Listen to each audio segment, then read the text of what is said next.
भारतीय टैबलेट बाजार में लगातार ग्रोथ हो रही है।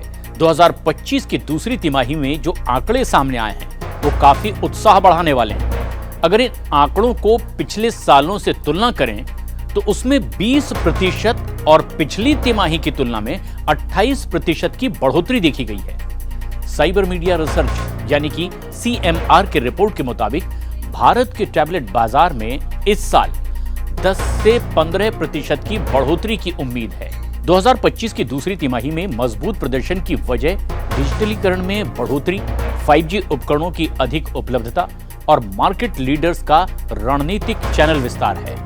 अब इसमें सबसे अहम बात यह है कि आने वाले वक्त में क्या ये बढ़ोतरी और तेज होगी। टैबलेट अब ये सिर्फ शहर में ही आसानी से उपलब्ध नहीं है, बल्कि ग्रामीण इलाकों में भी इसे खरीदना अब आसान हो गया है। और इसके अलावा सस्ती 5G कनेक्टिविटी और डिजिटल कुशल उपभोक्ताओं की बढ़ती संख्या में भारत की टैबलेट बाजार में इसलिए तेजी से बढ़ोतरी देखी जा रही है। 2025 की दूसरी तिमाही में 5G टैबलेट की शिपमेंट 95% हो रही है, जो कि भारत में युवा पीढ़ी की कनेक्टिविटी की ओर बढ़ते रुझान को भी दिखाती है। रिपोर्ट में यह भी बताया गया है कि बड़े पोर्टफोलियो, प्रतिस्पर्धी मूल्य और निर्धारण में गहरी ऑनलाइन ऑफलाइन पहुंच का भी फायदा उठाया जा रहा है। कंपनियां लगातार ऐसे करने वाली शीर्ष पर बनी हुई है। 2025 को दूसरी तिमाही में एप्पल 30% बाजार हिस्सेदारी के साथ नंबर 1 पर है, तो सैमसंग 27% के साथ दूसरी पोजीशन पर बना हुआ है और लेनोवो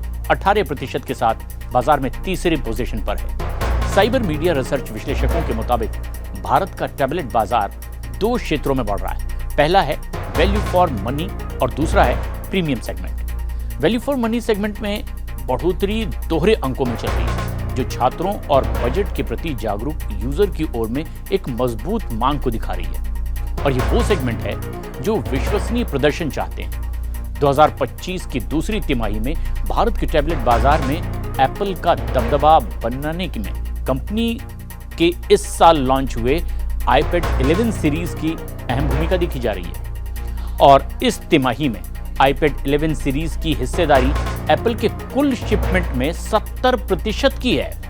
वहीं सैमसंग के टैबलेट्स शिपमेंट में Galaxy tab A9 plus 5G का हिस्सा 81% देखा गया है। लेनोवो की शिपमेंट में लेनोवो टैब K11 और आइडियापैड प्रो सीरीज का योगदान कुल शिपमेंट का 15% रहा।